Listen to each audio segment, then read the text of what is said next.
Assalamualaikum warahmatullahi wabarakatuh.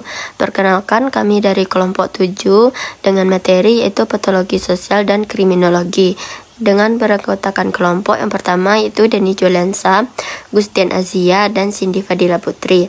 Materi prostitusi yang pertama yaitu pengertian prostitusi, jenis-jenis prostitusi, penyebab timbulnya prostitusi, dampak sosial prostitusi, usaha pencegahan prostitusi, dan analisis layanan BK yang dapat digunakan untuk penanggulangan prostitusi.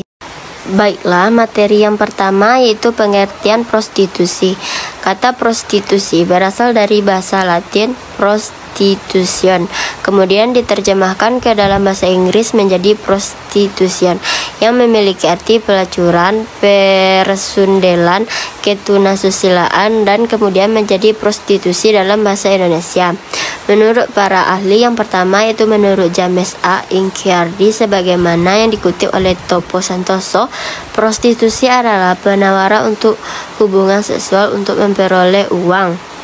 Yang kedua yaitu menurut Iwan Bloch berpendapat prostitusi adalah suatu bentuk hubungan kelamin di luar pernikahan dengan pola tertentu, yakni kepada siapapun secara terbuka dan hampir selalu dengan pembayaran baik untuk persebadanan maupun kegiatan seks lainnya yang memberikan kepuasan yang diinginkan oleh yang bersangkutan. Yang ketiga itu menurut W.A. Bonger dalam tulisannya Match Capillage Orzaken dan Der Prostitusi menulis definisi sebagai berikut. Prostitusi ialah gejala kemasyarakatan di mana wanita menjual diri melakukan perbuatan-perbuatan seksual sebagai. Menurut Kartini Kartono, jenis prostitusi dapat dibagi menurut aktivitasnya, yaitu terdaftar dan terorganisasi dan tidak terdaftar.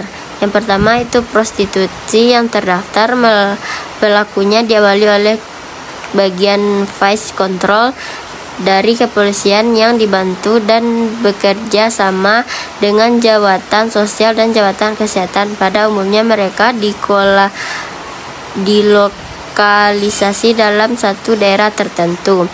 Yang kedua itu prostitusi yang tidak terdaftar. Termasuk dalam kelompok ini ialah mereka yang melakukan prostitusi secara gelap-gelapan dan liar, baik secara perorangan maupun dalam kelompok. Perbuatannya tidak terorganisasi, tempatnya pun tidak tertentu. Mereka tidak mencatatkan diri kepada yang berwajib. Materi selanjutnya yaitu penyebab timbulnya prostitusi. Yang pertama, tidak adanya undang-undang yang melarang pelacuran. Juga tidak ada larangan terhadap orang-orang yang melakukan relasi seks sebelum pernikahan atau di luar pernikahan. Yang kedua, adanya keinginan dan dorongan manusia untuk menyalurkan kebutuhan seks, khususnya di luar ikatan perkawinan. Yang ketiga, komersialisasi dari seks, baik dari pihak wanita maupun mucikari dan oknum-oknum tertentu yang memanfaatkan pelayanan seks. Yang keempat, saat-saat orang mengenyam kesejahteraan hidup dan ada pemutarbalikan nilai-nilai pernikahan sejati. Yang keempat, semakin besarnya penghinaan orang terhadap kaum wanita dan harkat manusia. Selanjutnya, dampak sosial prostitusi. Prostitusi ditinjau dari sudut pandang maupun merupakan suatu kegiatan yang berdampak tidak baik atau dampak negatif. Dampak tersebut antara lain yang pertama secara sosiologis. Prostitusi merupakan perbuatan abnormal yang bertentangan dengan norma dan etika yang ada dalam masyarakat. Selanjutnya, secara aspek pendidikan. Prostitusi merupakan kegiatan yang demoralisasi, yang berarti penurunan moral bangsa. Yang selanjutnya, secara aspek kewanitaan. Prostitusi merupakan kegiatan merendahkan martabat wanita. Selanjutnya, secara aspek ekonomi, prostitusi dalam prakteknya sering menjadi pemerasan tenaga kerja. Yang secara aspek kesehatan. Praktek prostitusi merupakan media yang paling efektif untuk menularkan penyakit kelamin. Yang ke F, secara aspek Kamtibmas Praktek prostitusi dapat menimbulkan kegiatan-kegiatan kriminal. Selanjutnya, usaha pencegahan prostitusi. Usaha bersifat preventif diwujudkan dalam kegiatan-kegiatan untuk mencegah terjadinya prostitusi. Kegiatan yang berupa usaha preventif antara lain yang pertama, penyempurnaan perundang-undangan mengenai larangan atau pengaturan penyelenggaraan prostitusi. Yang kedua, intensifikasi pemberian pendidikan keagamaan dan kerohanian untuk memperkuat keimanan terhadap nilai-nilai religius dan norma kesusilaan. Yang ketiga, menciptakan bermacam-macam kesibukan dan kesempatan rekreasi bagi anak-anak remaja untuk menyalurkan kelebihannya.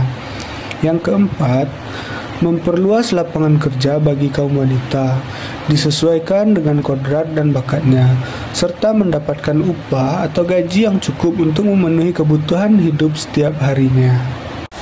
Analisis layanan BK yang dapat digunakan untuk penanggulangan prostitusi. Layanan BK dapat berperan dalam penanggulangan prostitusi mulai beberapa pendekatan. Yang pertama itu pencegahan.